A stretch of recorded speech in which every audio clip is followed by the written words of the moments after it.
criticize whatever it's not working, and speak up if there is a usage that you are against. Today I'm in Silicon Valley with Pilar Manchón, Senior Director AI Research Strategy at Google. Pilar has spent more than 2 decades at the frontier of artificial intelligence, helping shape how machines understand language and how AI moves from research into real life. If you don't educate humanity, then what kind of humanity are we going to have? Google is at the center of today's AI change. Its Gemini models support a wide range of use cases. From science to education, more than 350 million people use Google's AI tools every day. This is a company actively building the future. We're all architecting this future together. The only way to not participate is to kind of bail out. But I'm especially excited to meet Pilar today because something big is happening around the world. Trust your gut or analyze the data? Both. You need the data, but you also need your gut. We're seeing the emergence of AI agents, systems that can plan, decide, and complete tasks on their own.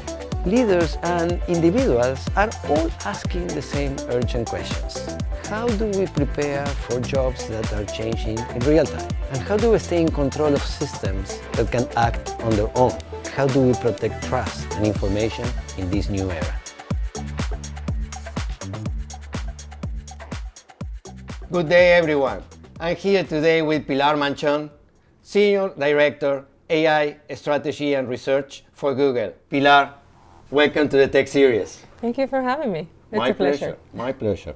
So, Pilar, let's talk about your career. You have been working and researching the last 20 plus years around AI. You have been building things with AI. Standing from today, what do you think is the biggest solution AI provide to this planet and to the world? And what is still the biggest misunderstanding that leaders have about the potential of AI going forward? Yeah, I've been in the world of AI for longer than I like to admit. So it's been quite a ride, and it's been quite interesting to see where we've come and where we're going with this. So far, the disruption has been fantastic. We have been able to create technology that not only is changing science, and it's changing health, and it's changing education and sustainability and pretty much anything that you can think of, but it's the only technology that optimizes itself. Mm-hmm. That implies that once you get to a point of development, you can very much optimize almost anything that you can think of. If we think that in the last 500 years we have made a lot of progress as humanity, imagine what's going to happen in the next 5 or 10 years with AI hand in hand working with us. You mentioned that this technology is improving itself, which I agree. I mean, that has pros and cons, right? What are your concerns when it's improving itself in things that maybe are not that good? AI is one of the most striking and powerful technologies. Basically, you can use it for good or you can use it for not so good. So obviously, with anything as powerful as AI, we have to be responsible, we have to be careful with what we do. I think that it's more important to do things right than to do them fast. And now more than ever, with something that is changing and shifting and helping us evolve as a society and as human beings, we really need to make sure we get it right. So there are risks associated to any powerful technology, and this is no exception, and that's why we focus on responsibility. So for a leader in the industry, right, that wants to use AI in a responsible way, what are the do's and don'ts from Pilar? In Google, we have been pioneers in having governance processes that help us understand what the right and the wrong things are, what the do's and don'ts are. We want to use AI for the good of humanity. Mm-hmm. We want to use it for innovation, progress, and impact. And we want to make sure it's done in a way that's responsible and that doesn't cause harm, and that respects the rules of governance, policy, and etc. internationally. So Pilar, where are we now? We're in the Google store. Wow, a lot of nice things here. If someone is following you here in the office, what would they learn about you? I think number one, I eat a lot. Really? So I'm going around the cafeteria way too often. What do you like to eat? I like to have a healthy breakfast. So normally I have like a little bit of decaf coffee in the morning and just a healthy breakfast. But going into the more interesting stuff, I usually have a number of meetings with different parts of the organization to basically discuss at a minimum whatever the state of the art is on something, or just to see how something else is going. I have a lot of video conferences, so I'm usually locked up in a Google room Meet. having a lot of GPCs and just interacting with peers and moving around. We walk a lot. I mean, the office is humongous, it's really big. So yeah, walking, eating, working, thinking, dreaming.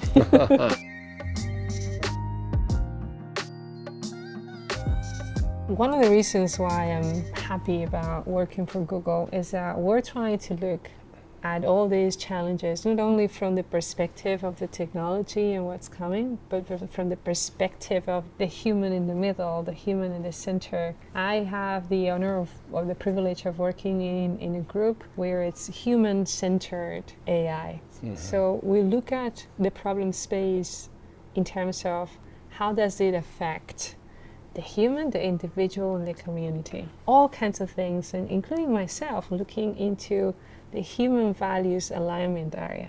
We've been millennia trying to decipher who are we, where are we going, what does it mean to be here, where do I want to get out of this life, why does it matter whether I relate to other people or not, how does being in a community make me who I am or makes me not who I am. Mm-hmm. What does it all mean? And how does AI now play into this new ecosystem, right? It's a new player in the ecosystem. It has a voice. Exactly. So right now it's more important than ever to go back to the humanities, to philosophy, to anthropology, to psychology, to understand who we are and actually bring it to the technology so that we can understand where we want to go. And we have to make sure that the technology that we are creating and we are designing aligns with our values and the things that we really care about. Do you think AI is going to become as intelligent as humans in the future? What we have to think about is to make sure that when we get there, we're prepared for it. Mm-hmm. And being prepared means that the technology is safe, and that the society that's going to receive this technology is also ready to receive it. It's not only about technological development, it's about the world that we want to build and how we want to do it together. Most people don't realize that they have a voice and a vote in terms of where we're going. We're all architecting this future together. The only way to not participate is to kind of bail out. Mm-hmm. And I think it's very important that everybody educates themselves, understand what the benefits and the risks of these technologies are so that they can use them properly and get the most out of it. Some of these companies like Google are really trying to do the right thing, trying to develop things in a safe way for the technological evolution, but also involving the civil society, involving all the different voices to make sure that we have enough input to drive the technology in a responsible way and together. One of the most important things that any person can do is actually understand the moment that we're going through, understand the pros and the cons, the risks and the benefits, embrace the technology as it comes and make the best out of it, and criticize whatever it's not working, and speak up if there is a usage that you are against, so that we can have that conversation in a broader manner. Because right now, some of the perspectives that are building the technology, but not necessarily of those who are using the technology, everybody needs to have that. Mm-hmm. How do we help these people to really understand, to your point, what it is, when it is good to use it, when it is not? Let's lose the fear to just using technology, understanding what's necessary to understand in order to use it. It's changing and shifting and helping us evolve from the roots up. And from the business perspective, some people are still not there. They don't realize that AI is not just another ingredient. It's something that is going to change the landscape altogether. It's a seismic shift, right? Exactly. You really need to rethink your business model. You need to rethink what would you do if you were starting today and see what the delta is. Because if you're not disrupting yourself, somebody else is going to disrupt you. You're focused on different areas, right? The future of work, the future of education, cybersecurity, even democracy, right? So everyone is afraid of losing their job to AI. I mean, that's a big conversation. Which are the roles that will actually disappear? I think that the right question is about the future, about what kind of society we're building and what will be needed in that society and how do we get there, minimizing whatever collateral impact could be in that transition period. AI is empowerment. AI is helping you accelerate, do more, be more agile, learn faster. Anyone that understands what AI can do can embrace it and grow with it. So there is going to be a transformation. There is no denying that. The question is how we manage that transformation. And as individuals and as communities, embrace the technology and make the best out of it. What I do think is that we do have a great opportunity to build the kind of future that we will be proud of. Mm-hmm. The question is how we get there. And that is where I take us back to the global conversation. Mm-hmm. Who is part of that conversation? What perspectives are we taking into consideration? And are we doing it responsibly?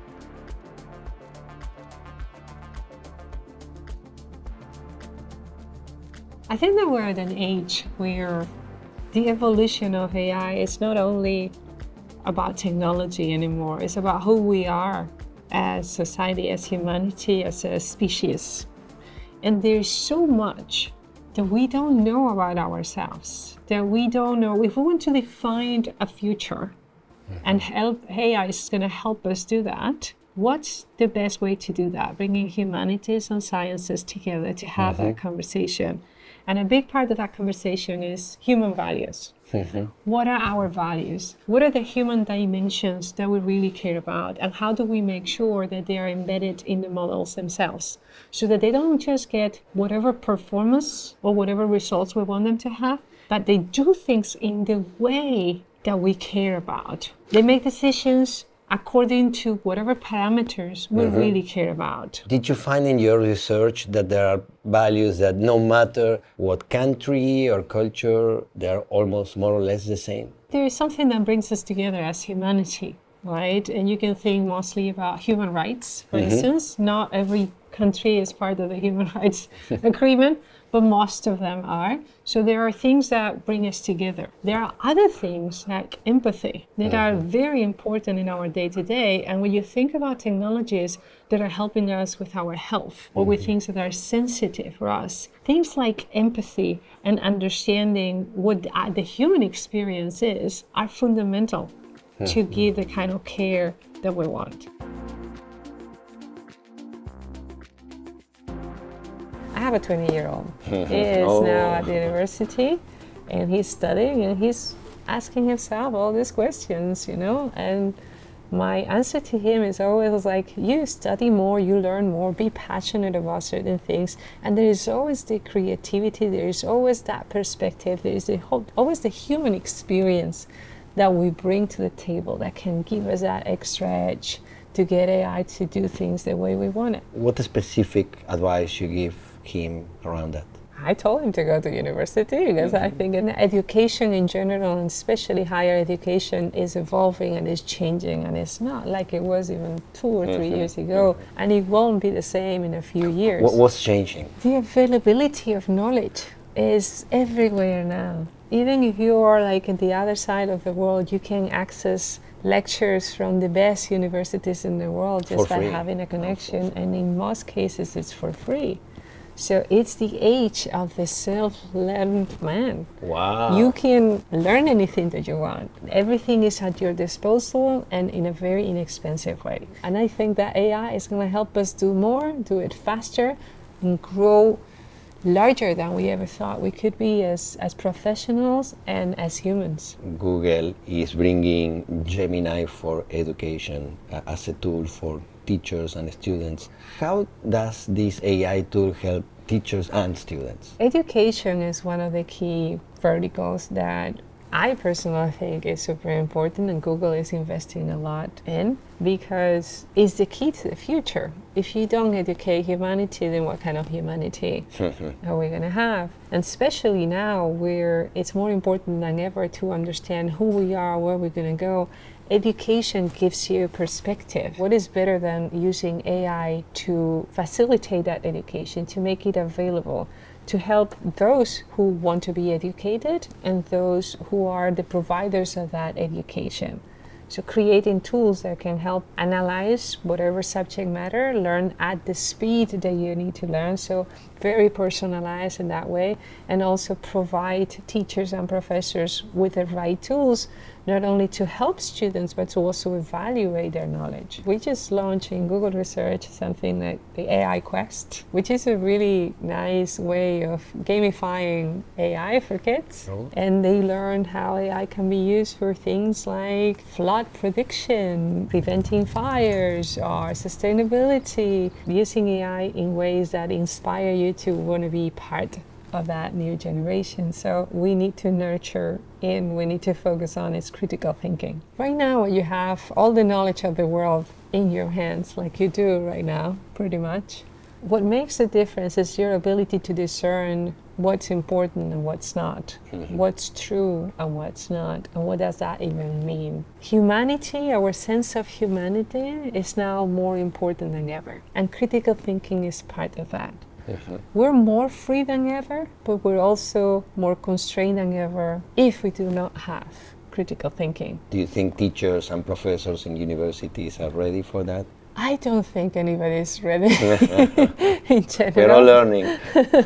But I think that we're taking the right steps to make everybody ready. We're raising the awareness of how you need to be ready. And we have governance processes within the organization that force us to think ahead and see, hey, we're going to launch this thing. What is the impact? And are the benefits of whatever it is that we're launching better and more important than whatever the risk associated to any kind of tool? And in some cases, we have been holding back. We have not launched tools and technologies that were interesting, but we could see that they could have been used for the wrong purposes when people were not ready, so we held them back.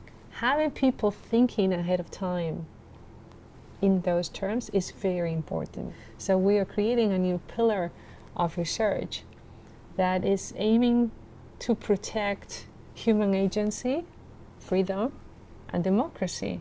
That's where most of our values are embedded. You're not truly free unless you can make choices and you're educated enough to make those choices, to know what choices you're making. Are you working just within Google, or are you working with other organizations outside Google, government or any other type of organization? There are collaborations because this is a thinking space. Right? You cannot do this in isolation. It's not about my version of democracy or my version of freedom.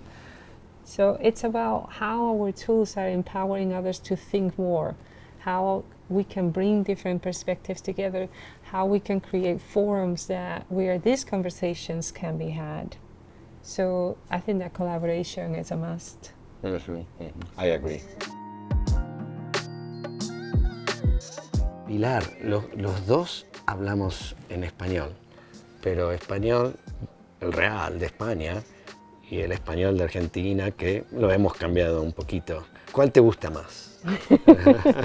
Bueno, yo hablo un español de España ya un poquito descafeinado porque llevo mucho tiempo viviendo aquí. Pero lo que siempre dicen es que los españoles hablamos muy deprisa. No, pero es muy lindo. Muy deprisa. Y los argentinos, pues, tienes esa melodía y ese tono. Una melodía, un yo no sé qué, que es bonito y es entrañable. Bueno, siempre es muy lindo hablar nuestro idioma, ¿no? Sí, bueno, también además hay que proteger la parte cultural de quiénes somos, de cómo hablamos, cómo nos expresamos, cómo pensamos, y eso es importante. Y gracias a Dios que Gemini también habla distintos idiomas, ¿no? Sí, gracias a Dios, multilingüe, multimodal y bueno, además tenemos investigaciones centradas en preservar la parte cultural.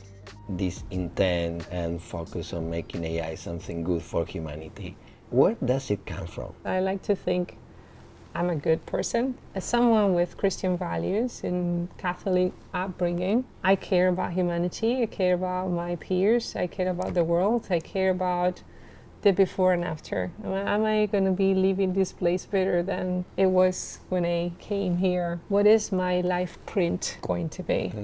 the more responsibility and the more reach that you have, the more of a responsibility to do the right thing that you have, because you have awareness and you have vision, and then that comes with a responsibility to do. That is a privilege to be here, having this conversation with you, having people listen to some of my humble insights, being at Google with some of the most intelligent people I have ever met. It's a privilege. And with such privilege, I feel like I have a responsibility to make sure that we do the right thing, to make sure that we go the extra mile. And we want to make sure that whatever it is that we're doing is for the benefit of individuals and communities. I guess an ethical, moral upbringing is part of that. And thank you for that. And was there a timing where your values collide with any of the decisions you had to do from the business perspective? For good or for bad, in my career there have been several places where I've been confronted with a choice where it was convenient to do something that was not aligned with my values. I'm proud to say that I believe I made the right decisions, even when it was hard. And that came with consequences, and that came with risk, and that came with judgment. At the end of the day, you have to sleep at night, and you have to do the right thing, and you have to think that you're doing the right thing. If it's something that really, truly touches on core values and red lines, then I'm not going to stand for it. Are you proud of being like that? I don't think I could be any other way. I don't know that I should be proud. I think I'm made this way. I think I should blame my parents. Talking about your family, let's say I got a picture. I want you to take a look to the picture and then I ask you a question. All right. Yep. What comes to your mind when you see that picture? Childhood, family, good times, analogic times. For me, family is really important. I'm very close to my family, and having my siblings in that picture and having my dad, my mom is the one taking the picture, so she's there. It's part of any core human experience that makes you think about, the little girl that I was once upon a time. What would you tell that little girl now? It's gonna sound very cheesy, but we tell her that she's stronger than she thinks, and that she can take it all and get it all and do it all. Amazing. Help me to complete this sentence. When you are at your best? When I'm at my best, I've slept well. That's important. And then I'm more creative. I like to think I have a good sense of humor. So even when we're working, there's always a joke, there is always something. So at my best, there has to be this positive energy, no matter how serious what we're working with is. And there's this eagerness to see what's next, right?